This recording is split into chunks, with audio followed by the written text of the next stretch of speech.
Tout le monde, alors on est le 18 décembre.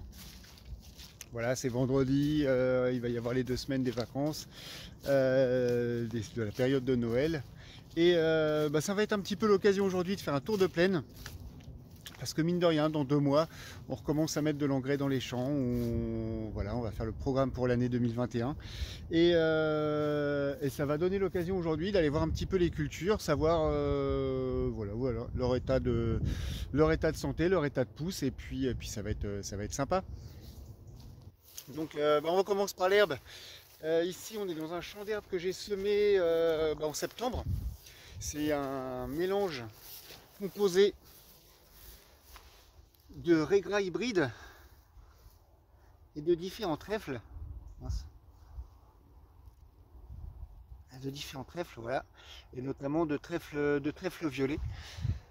C'est une parcelle qui va être réservée uniquement à la fauche. Et aujourd'hui, je viens la voir parce que voilà, elle est pas mal envahie de mourons comme ça. Et la dernière fois que j'étais venu la voir, elle était très claire, il y avait pas grand chose qui avait poussé. Là, je trouve que c'est refait. Et un des trucs que je vais voir aussi, c'est les dégâts de sanglier. Alors là, ouais, ça va pas mal fouiller. En plus, il y a des cailloux. Donc il va peut-être falloir que je prévoie. Bon, j'en ai un gros tas là, on va se promener un petit peu plus loin. Ça n'a pas l'air d'être trop la misère. Donc s'il n'y a que ça, je viendrai reboucher à la main. Si on a de plus grandes zones, courant janvier, quand il fera à la fois pas trop sec, pas trop humide, pas trop froid, je viendrai mettre un tour de rouleau. Là, il y en a un tout petit peu.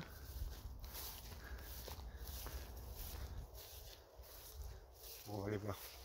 Bizarre parce qu'il y a des zones comme là où elle a très peu poussé. Ouais, il y a beaucoup de mourons. Petit coup de sanglier là, c'est pas méchant.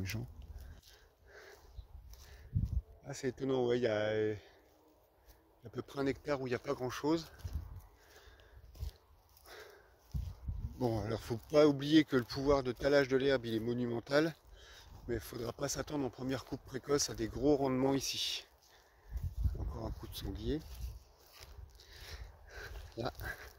Donc là, comme on peut voir, effectivement, il y a beaucoup de mourons par rapport à l'herbe. Et ça va poser des soucis. Le problème qu'il y a avec le mouron, c'est que pour l'éliminer, il faut utiliser un herbicide qui risque de détruire aussi le trèfle. Donc je sais pas trop comment faire. Je pense que sur cette parcelle là, je vais prévoir une fauche très précoce qui va vraiment calmer le mouron. Et ensuite, on va regarder. Effectivement, ça c'est du mouron, mais voilà, le trèfle, le raigrats, ils sont là. Donc si en début de voilà, vers le mi-avril, début avril, mi-avril, je fauche ça, le mouron sera calmé, la capacité de pousse du trèfle et du raigrats sera augmentée, donc je pense pouvoir réussir comme ça. Je vais essayer de me passer d'un traitement parce que les semences de trèfle ça coûte cher et c'est vraiment voilà, le trèfle, c'est peut-être un rappel, mais c'est une plante qui a la capacité d'absorber avec les racines du sol l'azote qui est présent dans l'air et de le transformer en engrais pour restituer à ses racines. Donc ça va pousser grâce à l'azote de l'air et ça va fournir de l'azote aux plantes à côté. Le raigrats, c'est une très bonne association. Et ça augmente du coup, parce que comme c'est riche en azote, c'est riche en protéines, et ça va augmenter la valeur en protéines du fourrage. Donc supprimer le trèfle, je trouve que ce serait quand même une mauvaise idée. Je ne l'ai pas semé pour rien. Allez, passons à une autre culture. Celle-là, voilà, le programme, c'est lui mettre de l'azote pour qu'elle pousse un petit peu en mi-février. Et puis ensuite, la faucher le plus tôt possible. Voilà dans le blé, j'espère que ça va pas trop merder avec la prise de son parce qu'il y a du vent. Bon, en tout cas, il fait beau.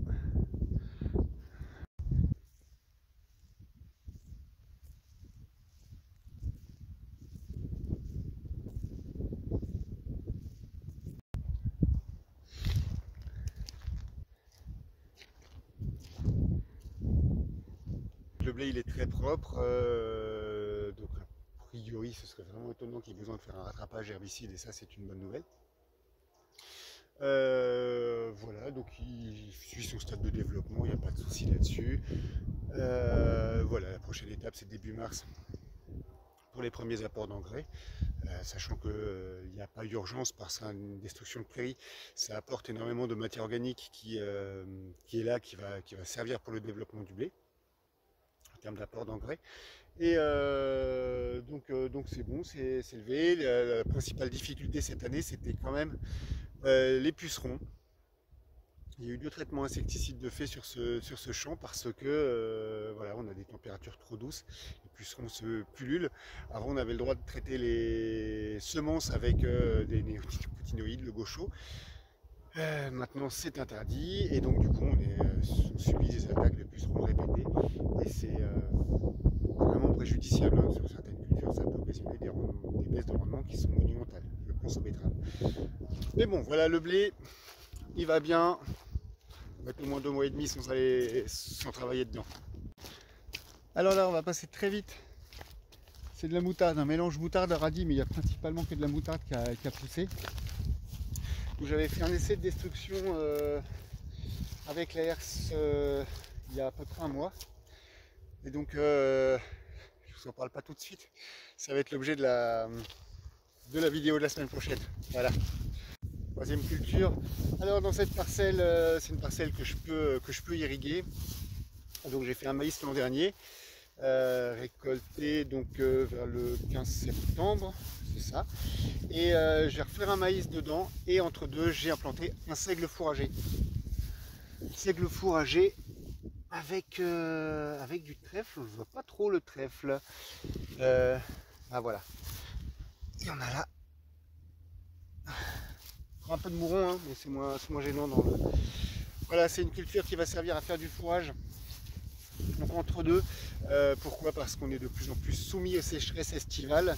Et puis un truc qui est sûr, c'est que l'hiver, voilà, on va profiter des températures clémentes de l'hiver pour faire pousser des plantes. Donc pour l'instant, ce seigle va servir donc pour les vaches. Et à l'avenir, dans les nouveaux projets dont je vous parlerai bientôt, il va servir pour potentiellement d'autres utilisations.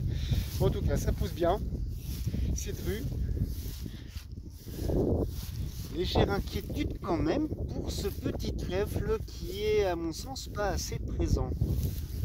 Et pourtant il a fait chaud, il n'a pas fait froid. Ça se trouve il est un petit peu étouffé par le seigle.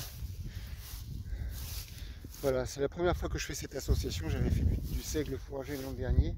Et c'est vrai qu'en termes de rendement, ça pénalise pas trop le maïs derrière. Donc c'est plutôt sympa. Ça marche bien. Donc là, ce seigle, en fait, il va être récolté courant avril, à la première quinzaine d'avril. On va pas attendre qu'il soit très haut, très monté pour justement ne pas pénaliser le maïs qui va être implanté derrière. Ce qui veut dire que le mois d'avril sera une période assez chargée quand même. Pendant le seigle, il est aussi, j'ai vu aussi des pucerons dedans. Par contre, je ne l'ai pas traité puisque d'une part c'est une culture fourragère qui est relativement tolérante aux attaques de pucerons, donc il n'y a pas trop de virose sur le seigle. Et voilà, donc c'est vrai que c'est une culture dérobée intermédiaire. Un petit peu d'argent mis dedans, mais ça n'a pas les mêmes impacts que le blé en cas d'attaque de pucerons. Donc j'ai préféré ne pas traiter contre les insectes. Petit mot sur les pâtures. L'année 2020 a été très compliquée. Les vaches elles ont pâturé donc de mars à fin juin. Après plus rien. jusque quasiment mi-octobre où elles ont eu une demi-ration. Et elles sont rentrées fin octobre à la Stabu et j'ai laissé dans ces prairies-là des génisses jusqu'au 5-6 décembre.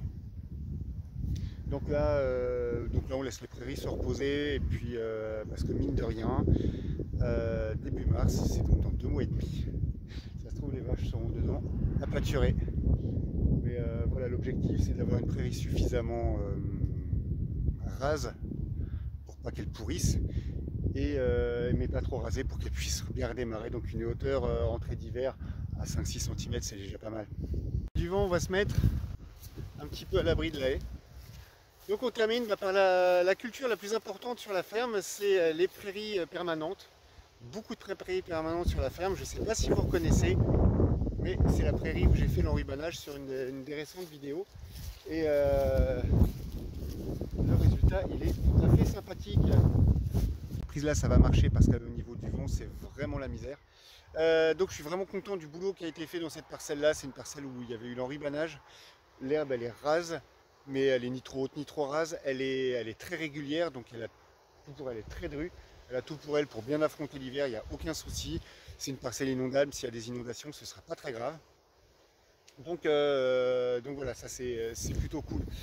En termes de boulot à venir, par exemple là-bas, j'ai des arbres qui sont tombés, il va falloir que je fasse du bois, c'est des choses qui se font l'hiver. Et voilà, le fait d'entretenir le matériel, le fait de passer les mois d'hiver en dehors des champs. Mais ça fait du bien de prendre l'air quand même pour faire un tour de plaine, hein, ça c'est clair.